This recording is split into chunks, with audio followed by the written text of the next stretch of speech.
Hola, hoy vamos a entrarle a una pregunta que siempre está ahí, ¿no? ¿Todavía sirven de algo las etiquetas izquierda y derecha? Para tratar de aclararlo un poco, vamos a revisar algunas ideas de Norberto Bobbio, un pensador que se metió a fondo con esto, basándonos en su libro Derecha e Izquierda. ¿Qué tal? La idea no es decir quién tiene razón, sino más bien entender qué quería decir Bobbio, por qué pensaba él que esta división seguía viva y cuál es su significado, digamos, esencial. Exacto. Vamos a desmenuzar un poco la visión de Bobbio y nos vamos a centrar mucho en un concepto que para él era clave para entender por qué esta división dura tanto: la igualdad. Hay que decir, Bobbio se identificaba con la izquierda, pero una izquierda, digamos, moderada.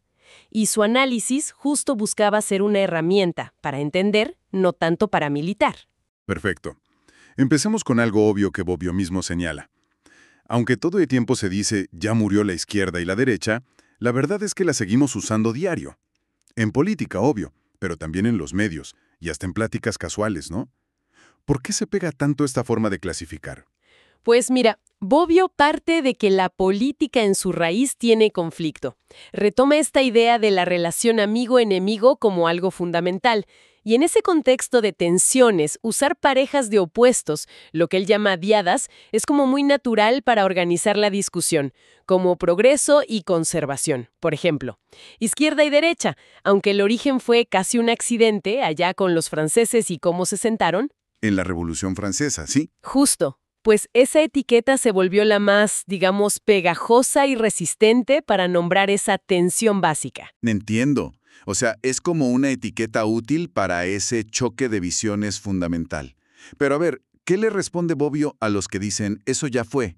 Por ejemplo, eso de que las ideologías entraron en crisis, sobre todo después de la caída del muro.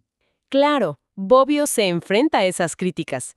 Sobre lo de la crisis de las ideologías, él dice, bueno, primero, las ideologías no mueren así nomás, se transforman, cambian, y segundo, la diada izquierda-derecha va más allá de las ideologías puras. Incluye también, pues, programas políticos, intereses de grupos, hasta diferentes valores. Es más amplia que solo una doctrina. Tiene sentido. ¿Y qué hay del argumento de que las sociedades actuales son demasiado complejas para reducirlas a dos polos? Hay muchísimos temas nuevos, ¿no? Ecología, tecnología. También le entra eso. Bobbio dice, bueno, la diada nunca ha sido solo dos puntos fijos. Siempre ha habido un centro, ¿no? Gente que no se identifica plenamente con ninguno. Y además podemos usar modelos más complejos, con tres polos, o hasta cinco si quieres. Pero eso no borra la tensión principal entre una visión más de izquierda y una más de derecha. Fíjate que las famosas terceras vías que surgen cada tanto. Sí, que buscan superar la división. Exacto. Bobbio observa que muchas veces son intentos de síntesis, pero al final o se quedan en el centro o no eliminan esa tensión fundamental de fondo. Incluso movimientos nuevos, como los verdes, que parecían romper el esquema. Bobbio notó que, en la práctica, muchas veces se dividen internamente siguiendo líneas parecidas a las de izquierda y derecha en otros temas económicos o sociales. O sea, su punto es que la estructura persiste, aunque cambie el contenido. Se adapta. ¿Se adapta o se reafirma? Porque el conflicto de visiones sobre cómo organizar la sociedad, sobre qué valorar más, ese sigue ahí. Vale, entonces, si según Bobbio estas etiquetas persisten porque reflejan algo real y profundo, ¿cuál es ese algo? ¿Qué es lo que realmente distingue a la izquierda de la derecha en su análisis? Aquí llegamos, yo diría, al núcleo del argumento de Bobbio. Él propone que la diferencia fundamental, el criterio último, está en la actitud que se tiene frente al ideal de igualdad. La igualdad. Así de tal o central. ¿Cómo funciona eso como criterio? Bobbio lo plantea así. Para la izquierda, lo que nos hace iguales como seres humanos es lo más importante. Por eso tiende a ver las desigualdades, sobre todo las sociales. Las que no son biológicas, digamos. Exacto, las que considera que son producto de cómo nos organizamos como sociedad, no de la naturaleza, pues las ve como un problema a resolver, busca activamente reducirlas o eliminarlas. Hay una tendencia hacia lo que Bobbio llama artificialismo. ¿Artificialismo? Suena un poco raro. ¿Qué quiere decir? Quiere decir que hay una confianza en la capacidad humana de intervenir, de corregir o mejorar lo que nos dio la naturaleza o la historia. La idea de que podemos rediseñar las reglas del juego social para acercarnos a un ideal de igualdad es creer que podemos construir una sociedad más justa. Ya, entiendo. ¿Y la derecha, entonces? La derecha, según el análisis de Bobbio, tiende a poner el acento en las diferencias entre las personas. Considera que muchas desigualdades son, pues, inevitables, quizá hasta naturales. O incluso deseables, ¿no? Como motor de competencia o algo así. Podría ser.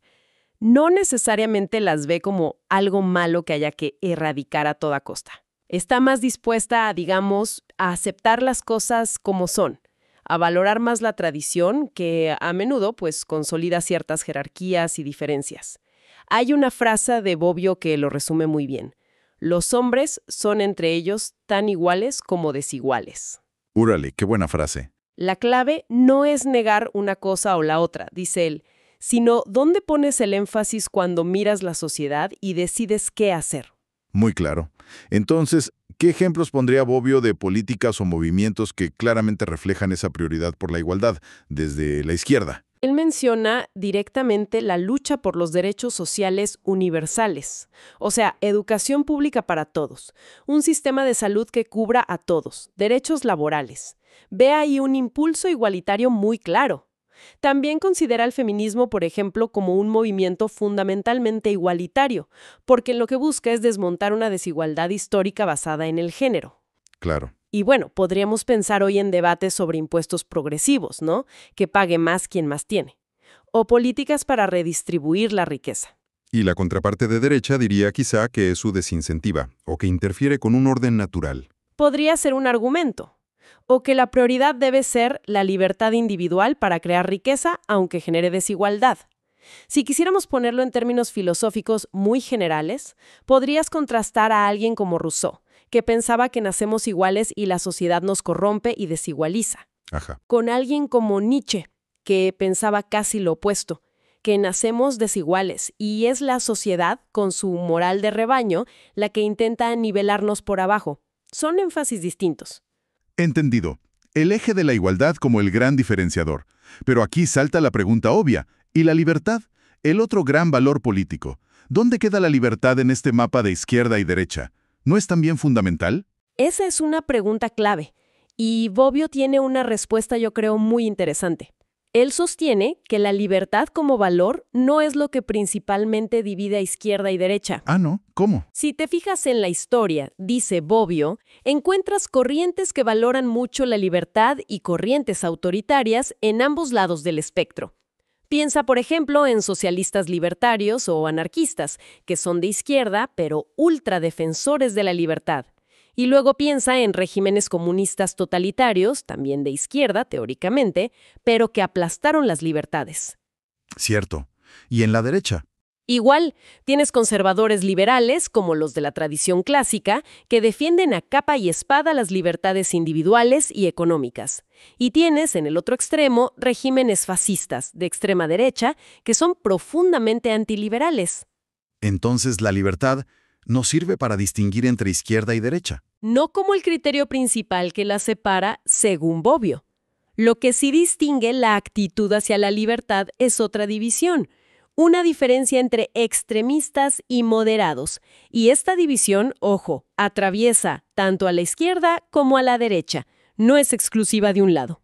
A ver, ¿cómo caracteriza Bobbio a esos extremistas y moderados? ¿Qué tienen en común los extremistas de ambos lados, por ejemplo? Bueno, según Bobbio, los extremistas, ya sean de izquierda o de derecha, comparten ciertos rasgos. Uno muy importante es su antidemocratismo. O sea, no creen en la democracia como método. Exacto. Desprecian las reglas del juego democrático, el tener que negociar, el llegar a acuerdos. A eso le llaman con desprecio mediocracia, como el gobierno de los mediocres que solo buscan el compromiso a medias. Muchas veces también comparten una visión crítica de la ilustración, de la razón. Prefieren las rupturas totales, a veces violentas, en la historia, en lugar del cambio poco a poco, gradual. y tienden a exaltar la fuerza, la acción directa como virtudes guerreras, por encima de las virtudes mercantiles, digamos, como la prudencia, la negociación, la tolerancia. Entiendo. ¿Y los moderados entonces? Los moderados, pues al revés, sean de izquierda o de derecha, aceptan y valoran el método democrático. Entienden que los cambios generalmente son graduales, que hay que dialogar, negociar, hacer compromisos, incluso con los que piensan muy diferente. Esto sí que complejiza el mapa. Entonces, si juntamos los dos ejes que propone Bobbio, igualdad, que define izquierda-derecha, y libertad, que define extremismo-moderación, ¿cómo queda el panorama? Justo. Bobbio propone un mapa con 4 cuadrantes que es muy útil. Si cruzas los ejes te salen 4 posibilidades. 1. Extrema izquierda. Son los que buscan la igualdad pero son autoritarios. No les importa sacrificar libertades para lograrla. Bobbio pensaba en ejemplos como el jacobinismo más radical de la Revolución Francesa o ciertas versiones del comunismo del siglo XX. Vale. 2. 2. Centro izquierda. Buscan la igualdad, pero son libertarios. Quieren más igualdad, sí, pero dentro del marco de la democracia y respetando las libertades. Aquí Bobbio ubica a la socialdemocracia al socialismo liberal. Ok. Tercero. O aceptan más la desigualdad como algo dado, pero sí son libertarios. Defienden las libertades, sobre todo económicas y civiles, pero la igualdad no es su principal meta. Aquí entran los partidos conservadores democráticos, el liberalismo clásico. ¿Y el último cuadrante? 4. Extrema derecha. Son antiigualitarios y además antiliberales. Rechazan tanto la igualdad como las libertades democráticas. Los ejemplos más claros que da Bobbio son el fascismo y el nazismo. Este esquema de 4 sí ayuda a ver que dentro de la izquierda y la derecha hay mundos muy distintos, ¿no? Y explica cosas que a veces no cuadran. Exacto. Ayuda a entender por qué, por ejemplo, alguien de centro izquierda, un socialdemócrata, puede sentirse más cercano en cuanto a cómo hacer política y respetar la democracia a alguien de centro derecha, un conservador liberal, que a alguien de extrema izquierda, un comunista autoritario, aunque los dos primeros estén en lados opuestos del eje igualdad-desigualdad. Claro, comparten el método moderado. Comparten el respeto por las reglas del juego democrático. Y al revés, también explica por qué, a veces en la historia, hubo pactos o alianzas tácticas que parecen extrañísimas entre extremos opuestos, como el famoso pacto entre Hitler y Stalin antes de la guerra. Que desde fuera parece una locura. No era porque creyeran en lo mismo, claro, sino quizá por un enemigo común, las democracias liberales, o por puro cálculo de poder. Quizá compartían ese rechazo a la democracia moderada, que ambos veían como débil o decadente. Muy interesante ese mapa. Bobbio usa una imagen fuerte. Dice que la igualdad es como la estrella polar que guía a la izquierda. Si seguimos esa metáfora, ¿cómo se ha traducido eso en la práctica históricamente? ¿Y qué podría significar hoy? Históricamente, esa guía de la igualdad llevó a muchos movimientos de izquierda a enfocarse muchísimo en el tema de la propiedad privada. Bobbio recuerda cómo se llegó a ver a la propiedad privada casi como el origen de todos los males, el terrible derecho, decía Beccaria, como el principal obstáculo para una sociedad realmente justa e igualitaria. Claro, la base de la desigualdad económica. Exacto, y de ahí surgieron muchas cosas. Desde utopías antiguas que soñaban con comunidades sin propiedad, pasando por pensadores como Rousseau, revolucionarios como Babeuf, que fue de los primeros en proponer abolirla radicalmente, hasta llegar a toda la tradición marxista. ¿Que veía en eliminar la propiedad privada de los medios de producción?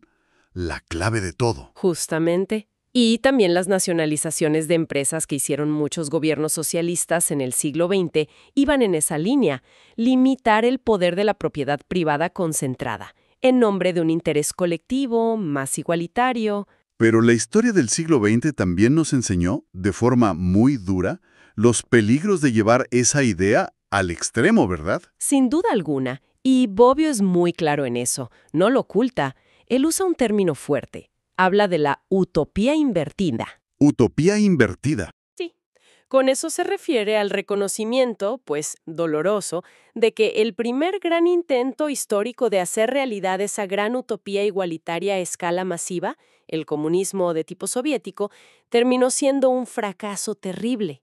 No solo no trajo la igualdad y la libertad que prometía, sino que en muchos aspectos se convirtió en su contrario, un sistema opresor, con nuevas jerarquías y profundamente desigual en el acceso al poder y a las libertades reales. Entonces, si esa utopía falló de forma tan estrepitosa, la estrella polar de la igualdad ya no sirve como guía. Hay que abandonarla.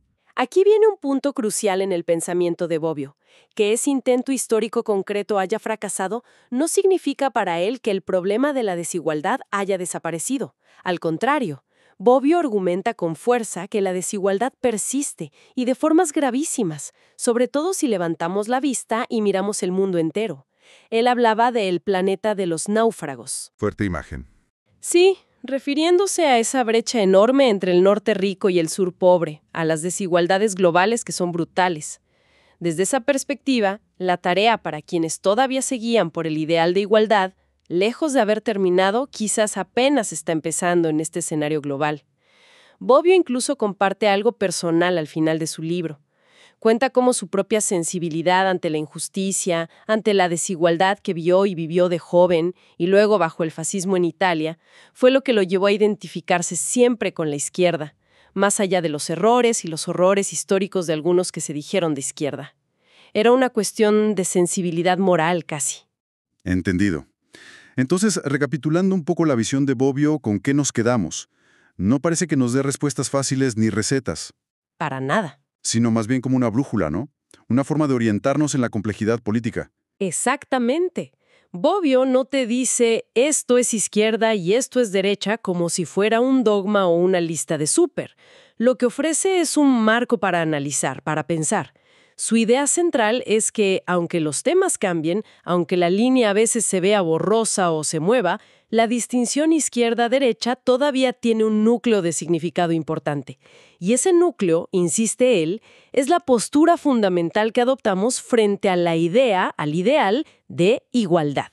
O sea, no usar las etiquetas como armas nomás, sino tratar de ver qué visiones del mundo hay detrás. Eso es, reconocer que suelen reflejar visiones distintas sobre cómo queremos vivir juntos, qué valores priorizamos al organizar la sociedad.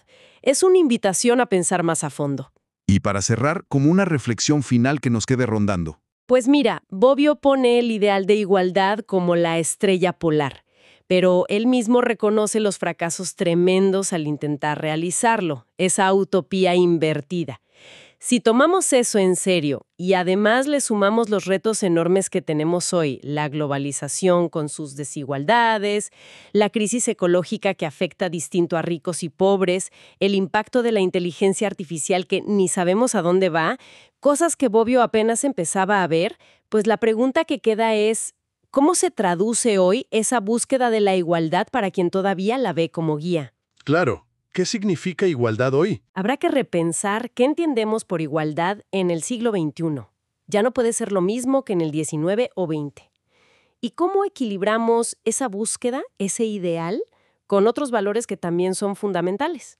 Como la libertad individual, claro, pero también el respeto a la diversidad cultural o la urgencia de la sustentabilidad del planeta. No hay respuestas fáciles, definitivamente, pero son preguntas claves si queremos que esas palabras viejas, izquierda y derecha, nos sigan diciendo algo útil, algo relevante sobre el mundo complicado en el que estamos.